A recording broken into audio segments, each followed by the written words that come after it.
So you had an issue. I ain't gonna say it was an issue. You had a situation that came up with you covered a situation where your cousin had passed away. Mm-hmm. Do you mind speaking of that? Because people don't understand that us doing.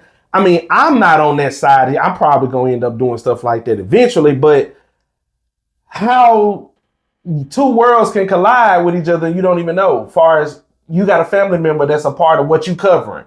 Okay. And you know what I mean? And it kind of, yeah, almost made you kind of walk away from it almost for a minute. Yeah, because this is the thing. I'm going to try to give it to you in a short version.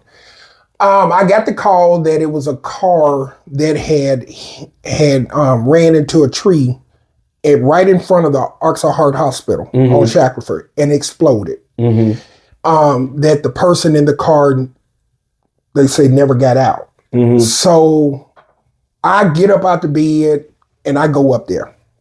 I get as far as I can. I'm videoing, but I can't make out the make and model of the car because it's totally burnt up. Mm-hmm. So I'm videoing. I was out there for like about 2 hours. Mm-hmm.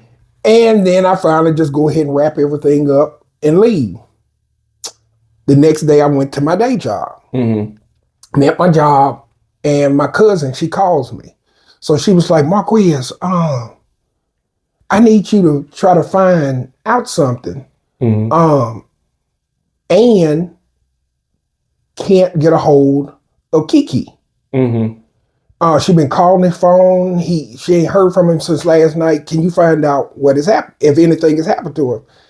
I said, okay. I said, let me try to call around and see. So I called a friend of mine and told him exactly what time his mama last talked to him and everything. So my source checked, and then they called me back and they were like,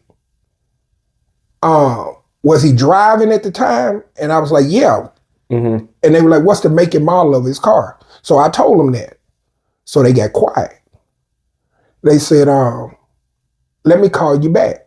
Mm-hmm. So I waited. They called back. They said, Marquez, I don't know. They said, yes, I do. They said, listen, it's called that said that your cousin was running from the police last night. So I was like, oh my God. I said, no. I said, tell me it's not. They said, I'm 99% sure that was your cousin that perished in that car. Mm. So I'm like thinking, oh my God, how do I tell his mama this? I said, I'm not. I said, I'm going to wait and let the police do their job. Mm-hmm.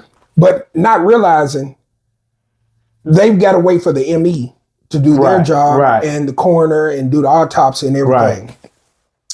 Well, I called my cousin and I told her, so she started screaming on the phone. She was like, no, no, no. I said, hold on, let's just hold and wait out for the possibility. Right. That it might not be him. Mm. She was like, but Marquez, his car is missing. He didn't show up for work. Mm. He ain't called his girl. His girl can't get in contact with him. Yeah. And this is not something that he does. Mm. So I'm like, okay. They were like, let me check with this person. Let me check with this. So they checking around and everything. So then I call her, his mom. Mm-hmm. She lives in Stuttgart.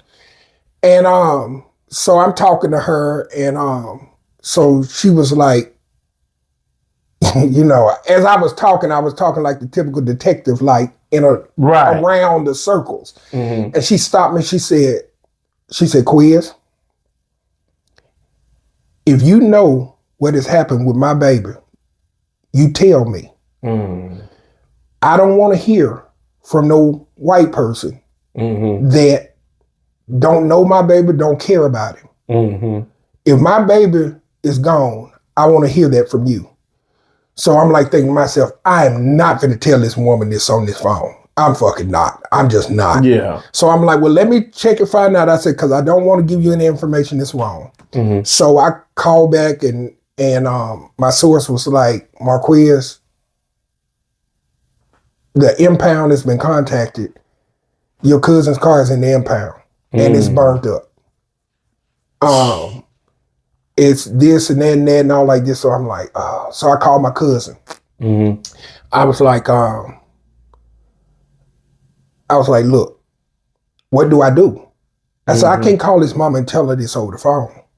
So she was like, oh my God, what do we do? So I said, well, when I get off work at about 6, or I close the store down at 6 and get off around about 7, I said, I'm gonna drive down to Stuttgart. So she was like, swing by here and pick me and my daughter up, and we're gonna ride with you. So we rode on down there. So when I got there, down there, the whole family was in the living room. They was at the house, everything. So we sitting in there, and she was like, my baby gonna be all right. My baby gonna walk through that door in a minute. My baby gonna call me on the phone. He gonna say, Mama, this is just a big old mistake. I've been somewhere and I'm okay. Yeah. And I'm sitting there and I'm listening, because she's sitting right next, his mama sitting on this side of me, and my cousin is sitting over there, and I turned and I looked at her, and she looked at me and she said, like that, like, tell her. And so his mama was like, she looked, she seen, she was like, Quiz, if you know something, you tell me. Right. So by this time, it's just quiet in there. Everybody is just like looking like, like, what does he know that we don't? And I sat there and I told her, and man, the scream that just came up out of her was just so unreal. You know, and everybody else just sat there, was just totally like, we can't believe this.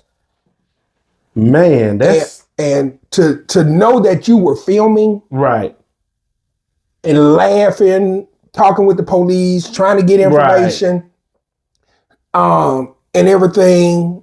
Not laughing about the scene, but just laughing. A normal, and this is your own family. That's the reason I can tell people, when people say, if it was your family out there, you wouldn't be recording.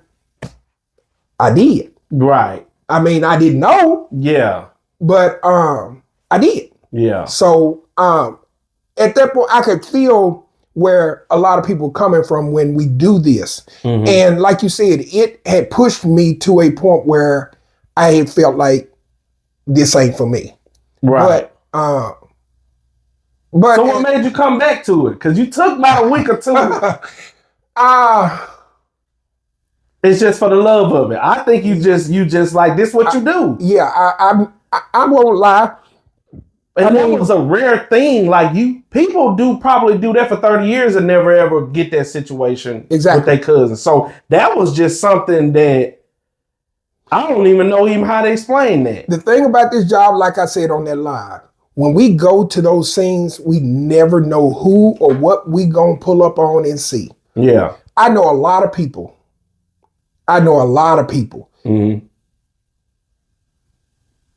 But you never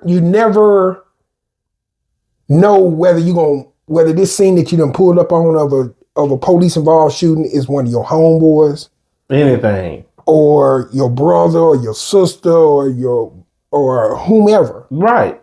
You just don't know. And it has its perks. And then it has its downside. Right. But that's just like about almost any job. Right. You know, it's just, is it meant for you?